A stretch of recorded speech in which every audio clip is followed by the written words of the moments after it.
दोपहर का समय था। मैं ऑफिस में लंच टाइम में खाना खा करके जल्दी जल्दी अपनी फाइलें इकट्ठी कर रही थी। बस 15 मिनट में एक जरूरी मीटिंग अटेंड करनी थी। इतने में फोन की घंटी बजी। उफ, अब ये किसका फोन आ गया? परेशान होकर मैंने फोन उठाया तो उधर से कमला आंटी की आवाज सुनाई पड़ी। कमला आंटी के साथ हमारे परिवार का बहुत पुराना रिश्ता है। उनके पति और मेरे पिता बचपन में स्कूल में साथ पढ़ते थे। आंटी की आवाज से मेरा माथा ठनका। आंटी कुछ उदास सी लग रही थी और मैं जल्दी में थी, पर फिर भी आवाज को भरसक मुलायम बनाकर मैंने कहा, कहिए आंटी, बताइए कैसी हैं आप? बेटा, मैं तो ठीक हूँ, पर तुम्हारे अंकल की तबीयत काफी खराब है। हम लोग 10 दिनों से अस्पताल में ही हैं। बोलते बोलते उनका गला भर्रा गया तो मुझे भी चिंता हो गई। क्या हुआ आंटी, कुछ सीरियस तो नहीं है? सीरियस ही है बेटी। उनको 1 हफ्ते पहले दिल का दौरा पड़ा था और अब लकवा मार गया है। कुछ बोल भी नहीं पा रहे हैं। डॉक्टर भी कुछ उम्मीद नहीं दिला रहे हैं। कहते हुए उनका गला रुंध गया। आंटी, आप फिक्र मत कीजिए, अंकल ठीक हो जाएंगे। आप हिम्मत रखिए, मैं शाम को आती हूँ आपसे मिलने। एक तरफ मैं उन्हें दिलासा दिला रही थी, वहीं दूसरी तरफ अपनी घड़ी देख रही थी। मीटिंग का समय होने वाला था और मेरे बॉस देर से आने वालों की तो बखिया ही उधेड़ देते हैं। किसी तरह भागते भागते मीटिंग में पहुंची, पर मेरा दिमाग कमला आंटी और वीरेन अंकल की तरफ ही लगा रहा। मीटिंग समाप्त होते होते शाम हो गई। मैंने सोचा घर जाते हुए अस्पताल की तरफ से निकल चलती हूँ। वहां जाकर देखा तो अंकल की हालत सचमुच काफी खराब थी। डॉक्टरों ने लगभग जवाब दे दिया था। अस्पताल से निकलते हुए मैंने कहा, आंटी, किसी चीज की जरूरत हो तो बताइए। कमला आंटी पहले तो कुछ हिचकिचाई, पर फिर बोली, बेटी, 1 हफ्ते से अंकल अस्पताल में पड़े हैं। अब तुमसे क्या छिपाना? मेरे पास जितना पैसा घर में था सब इलाज पर खर्च हो गया है। इनके अकाउंट में तो पैसा है, परंतु निकाले कैसे ये तो चेक पर दस्तखत नहीं कर सकते, और एटीएम कार्ड का पिन बस इन्हें ही पता है। इनका खाता तुम्हारे ही बैंक में है। ये रही इनकी पासबुक और चेक बुक। क्या तुम बैंक से पैसे निकालने में कुछ मदद कर सकती हो? कहते हुए आंटी ने पासबुक और चेक बुक दोनों मेरे हाथ में रख दी। आंटी को पता था कि मैं उसी बैंक में नौकरी करती हूँ। आंटी, आपका भी अंकल के साथ जॉइंट अकाउंट तो होगा ना? आप चेक साइन कर दीजिए। मैं कल बैंक खुलते ही आपके पास पैसे भिजवा दूंगी। नहीं बेटी, नहीं, वही तो नहीं है। तुम्हें तो पता ही है, मैं तो इनके कामों में कभी दखल नहीं देती। इन्होंने कभी कहा नहीं और ना ही मुझे कभी जरूरत महसूस हुई। बैंक का सारा काम तो ये खुद ही करते थे, पर पैसे तो इनके इलाज के लिए ही चाहिए। तुम तो बैंक में ही नौकरी करती हो, किसी तरह पैसा बैंक से निकलवा दोगी ना? आंटी ने इतनी मासूमियत भरी उम्मीद से मेरी ओर देखा तो मुझे समझ न आया कि मैं क्या कहूँ। बस चेक लेकर सोचती हुई घर आ गई। घर आकर चेक फिर से देखा और बैंक की शाखा का नाम पढ़ा तो याद आया कि वहां का मैनेजर तो मुझे अच्छी तरह से जानता है। झटपट मैंने उसे फोन किया और सारी स्थिति समझाई। उसने तुरंत मौके की नजाकत समझी और मुझे आश्वासन दिया, कोई बात नहीं, मैं वीरेन साहब को अच्छी तरह जानता हूँ। उनके सारे खाते हमारी ब्रांच में ही है। सुबह बैंक खुलते ही मैं खुद वीरेन साहब के पास अस्पताल चला जाऊंगा और उनके दस्तखत करवा कर पैसे उनके पास भिजवा दूंगा। आप बिल्कुल फिक्र मत कीजिए।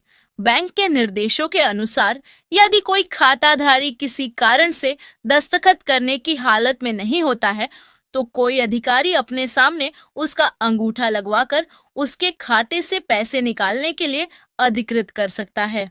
वह मैनेजर बैंक के निर्देशों से भली भांति अवगत था और वीरेन अंकल की मदद करने के लिए भी तैयार था।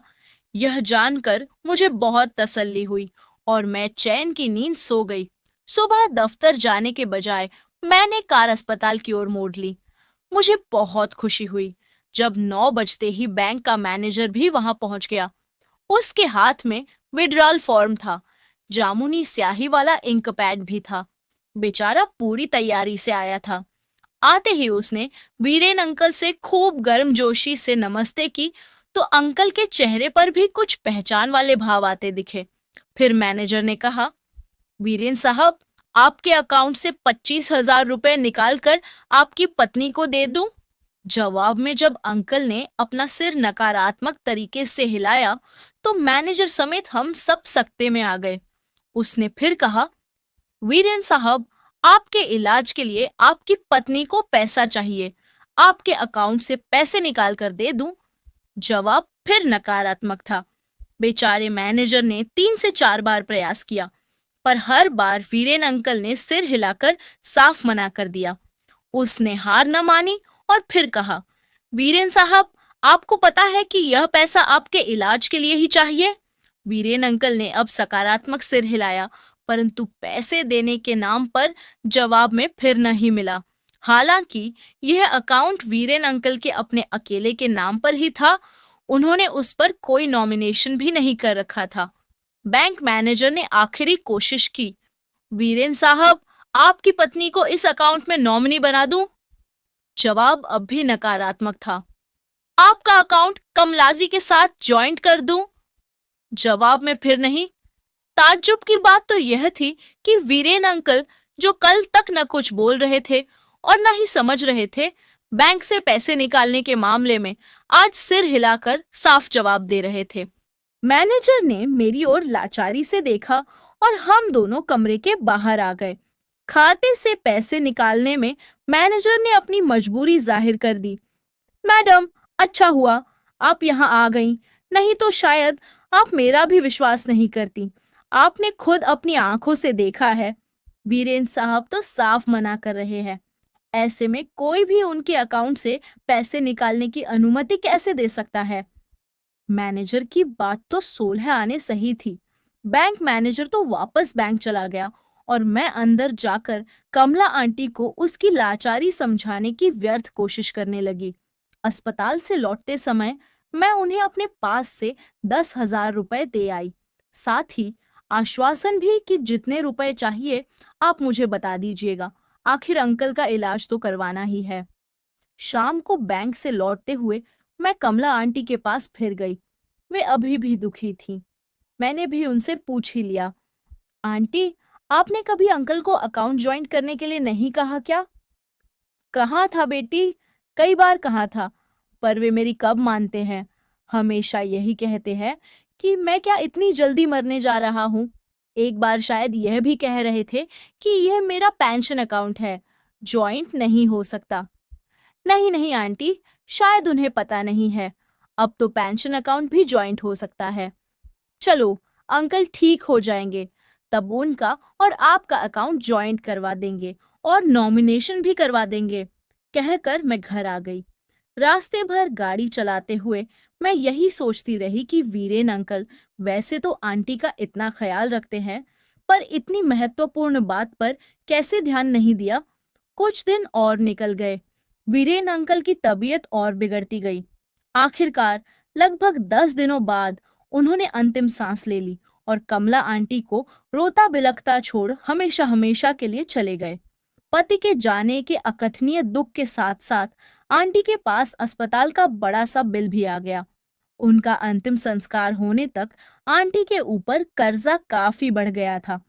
घर की सदस्य जैसी होने के नाते मैं लगभग रोज ही उनके पास जा रही थी और मैंने जो पहला काम किया वह यह कि वीरेन अंकल के सभी खाते बंद करवाकर उन्हें कमला आंटी के नाम करवाए। इन कामों में बहुत से फॉर्म भरने पड़ते हैं, पर बैंक में नौकरी करने की वजह से मुझे उन सब की जानकारी थी।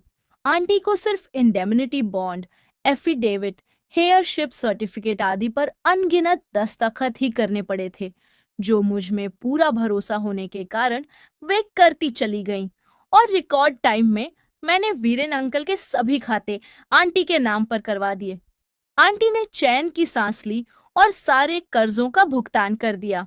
अपने खातों में उन्होंने नॉमिनी भी मनोनीत कर लिया। अंकल के शेयर्स, म्यूचुअल फंड्स आदि का भी यही हाल था। सबको ठीक करने में कुछ समय अवश्य लगा, पर मुझे यह सब काम पूरा करके बहुत ही संतोष मिला। वीरेन अंकल सरकारी नौकरी से रिटायर हुए थे। अब आंटी की फैमिली पेंशन भी आनी शुरू हो गई थी। और तो और उन्होंने एटीएम से पैसे निकालना, चेक जमा करना और पासबुक में एंट्री कराना भी सीख लिया था।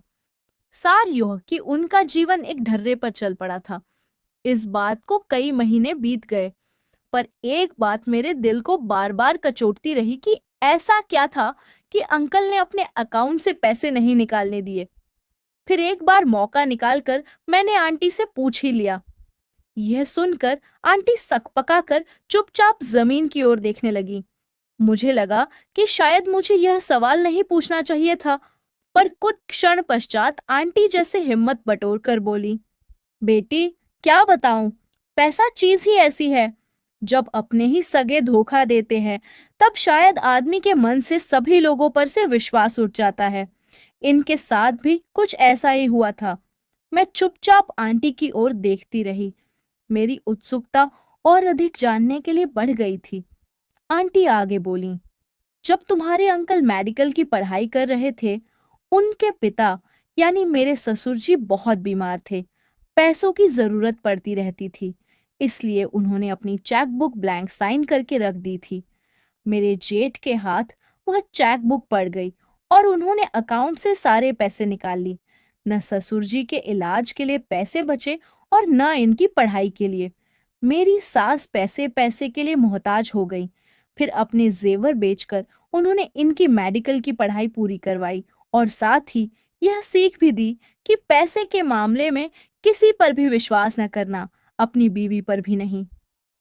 तुम्हारे अंकल ने शायद अपनी जिंदगी के उस कड़वे सत्य को आत्मसात कर लिया था और अपनी माँ की सीख को भी। इसीलिए वे पैसे पर अपना पूरा नियंत्रण रखते थे और उस लकवे की हालत में भी उनके अंतर्मन में वही एहसास रहा होगा। अब सब कुछ शीशे की तरह साफ था, पर आंटी तनाव में लग रही थी। मैंने बात बदली।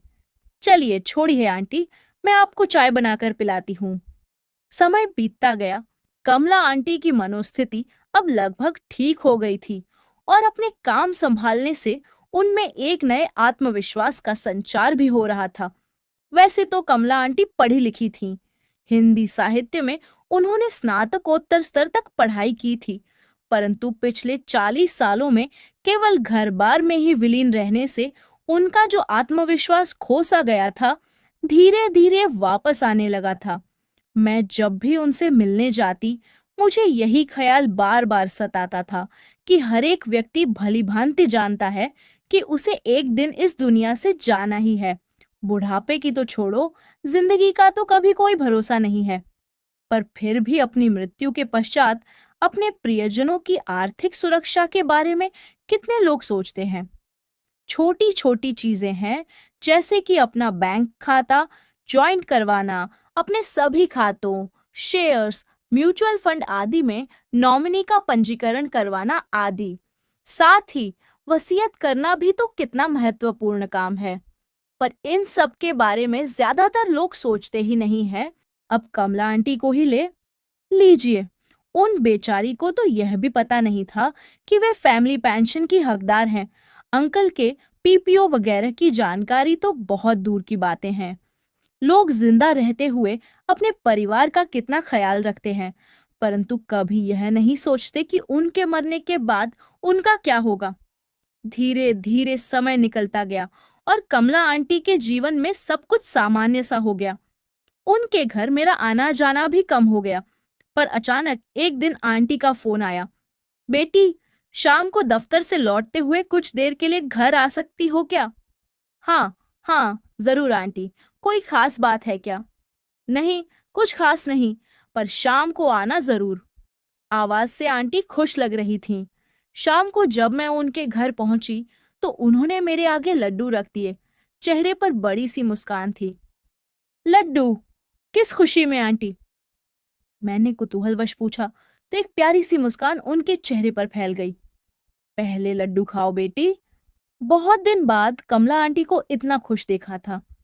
दिल को अच्छा लगा। लड्डू बहुत स्वादिष्ट थे। एक के बाद मैंने दूसरा भी उठा लिया। तब तक आंटी अंदर के कमरे में गई और लौटकर सरिता मैगजीन की एक प्रति मेरे हाथ में रख दी। ये देखो, तुम्हारी आंटी अब लेखिका बन गई है। मेरी पहली कहानी इसमें छपी है। आपकी कहानी? वाह आंटी, वाह, बधाई हो। हाँ, कहानी क्या, आप बीती ही समझ लो।